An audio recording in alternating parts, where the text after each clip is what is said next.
Men's cheer. All right, so that was us in our attempts to play the women's volleyball team. Cool opportunity. We got our butts handed to us, but that's okay.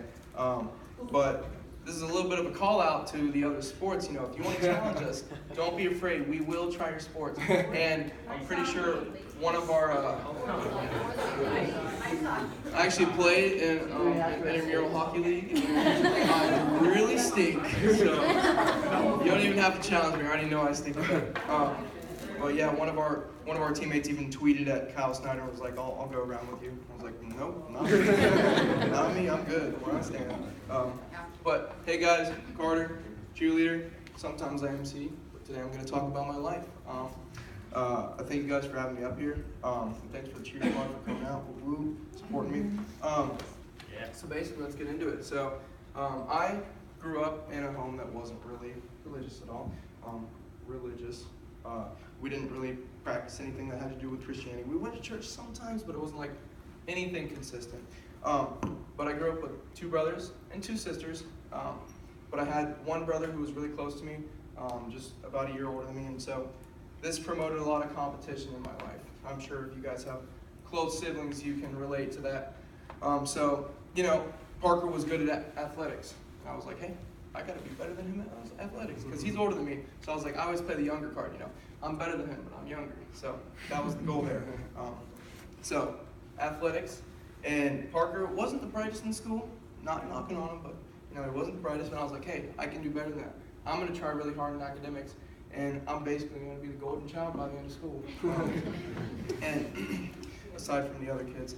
And then relationships. Parker was, he was a very fun guy to be around, and he was also a lady killer.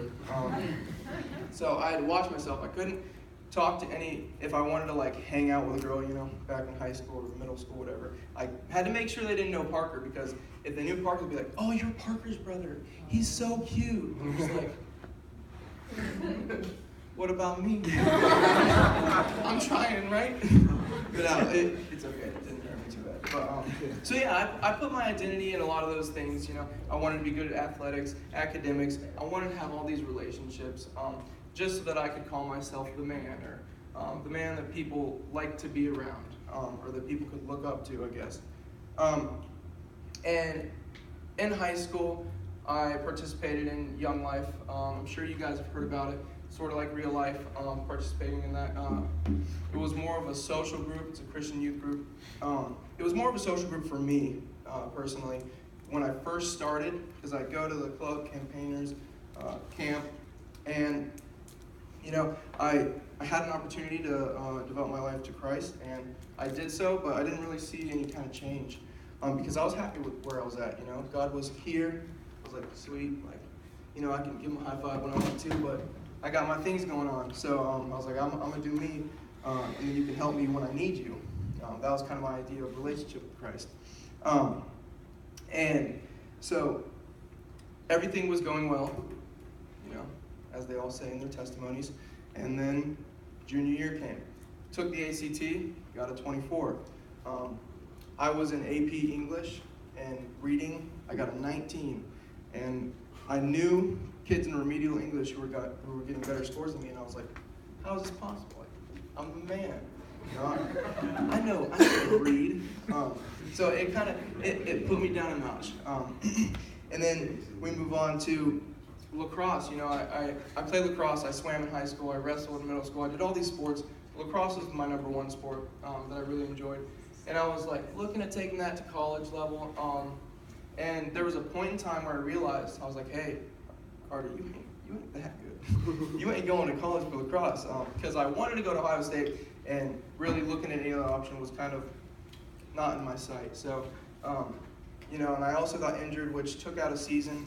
And, you know, I saw the end of the tunnel. There was no light at the end of the tunnel, but I saw the end.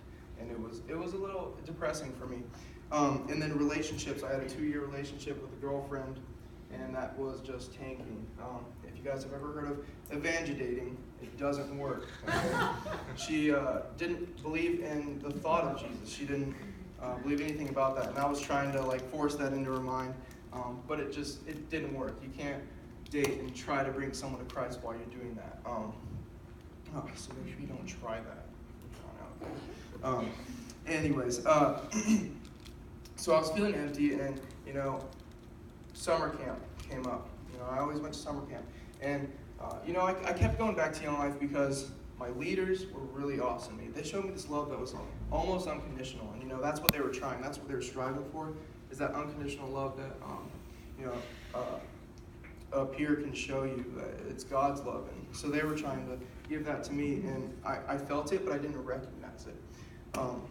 And so I went to Young Life Camp, and we do club every night. We would have a club, and they would do a sermon. And one of the nights, Chris Light was speaking. Chris Light's a really influential guy in the Young Life department.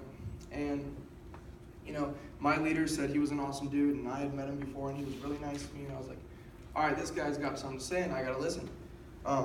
So we're in there, and he's talking about this dresser. And he says, you got drawers in the dresser, right? Everybody's got drawers in the dresser? Cool.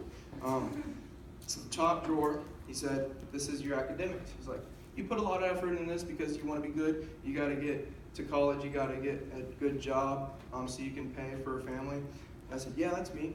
Got it. Check. That's my drawer. Went down to the second drawer, and he said, here's athletics. You put a lot of time in athletics because you want something to claim to fame. You want to be recognized by something. And there's all these athletes out there who are really cool. They're getting the sponsorships. Like maybe you could be there someday. So you put a lot of time into sports. Close that drawer. Open up the next one. This is relationships. And I'm like, dude, this guy is like spot on. This is my dresser. This is mine. That's in my room right now. I can picture it. And he said, relationships. You spend a lot of time in relationships because that's what we need. We need fellowship. We need relationships to go forth with life and without depression, really. And get down to the bottom drawer, and he says, here's Jesus. And I'm like, perfect. Like, there's Jesus. That's my drawer. Like academics, athletics, relationships, Jesus. And then he says, you open this drawer when you want to pray before bed. I'm like, got it. Open this drawer when you want to pray before you eat. Got it. You close it until you need something else. Got it. He's like, I'm on that. This is my dresser. And then he says, this is wrong. I was like, what do you mean it's wrong? I can't handle that. So he said it's wrong, and he said, the framework of this dresser has to be Jesus. Jesus has to be in your athletics, in your academics, in your relationships. So, and what are those things without Jesus? And that's what he was trying to explain to me. And it hit me, but I just didn't want to accept it. And so I walked out of this place in the middle of the night. It was really late, and we're walking back to our cabins. There's a bridge to get to your cabins. If anybody has been to Lake Champion. All right. So you're walking back to the cabins. You got the lake on this side. You got a hill on this side. There's some woods, some cool rocks down there with the river running through it. It's pretty neat. But I walked down there, and I was looking for something. And I'm not sure what I was looking for. I think I was looking for maybe a better me. What I hadn't realized is someone was following me, and it was one of my leaders. And he tapped me on the shoulder, and I turned around, and I had tears running down my face. And I was like, dude, I'm broken. Like, Jesus doesn't want me.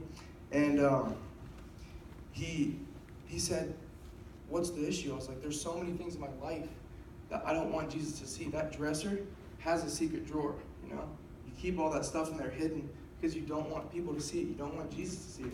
Jesus was in that other drawer, I don't want him to see that secret drawer. And he said, Carter, do you want forgiveness? Like, do you want a relationship with Christ? I was like, yeah, but I don't know how I'm going to get there. He said, the great thing is we have a forgiving God. We have a graceful God.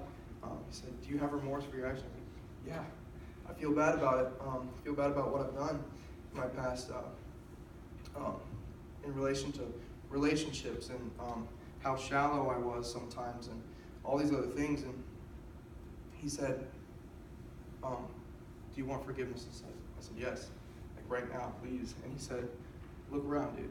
You are already forgiven. I said, no way, man. That's insane. You're already forgiven. Before I even knew it, I was forgiven. God had sent his son to die for me so that I could be forgiven, so that I could feel that remorse and ask for forgiveness and have a relationship with him. And from that night on, I had committed my life to Christ. And what had changed about life is not that the struggles went away. Things didn't get easier. Honestly, they might have even gotten harder. But things were less about putting my identity in sports, academics, and relationships. It was more about how can I put God into my sports? How can I put God in my relationships? And be more about Christ. And so, moving forward, I was figuring out how to keep Jesus as the frame. Jesus was now the frame of my dresser, and I had to figure out how to incorporate him into everything, every facet of my life. And so, coming to college, one thing that really helped me was starting the Bible study on the cheer squad, because I wanted to be a young life leader, but got a different path going for me. And so I opened up a Bible study with the help of Joel and Grant. And so we got a Bible study going on, and just other supplemental things that help you keep that relationship and fellowship, and you're pushing towards a relationship with Christ. And so that's where I'm at now, and I'm still working. And if you guys related or have any questions or anything like that, come up to me afterwards. I'll be here for a little bit, and if you want to challenge me to any sports, I'll give you my number. Hit me up. Thanks, guys.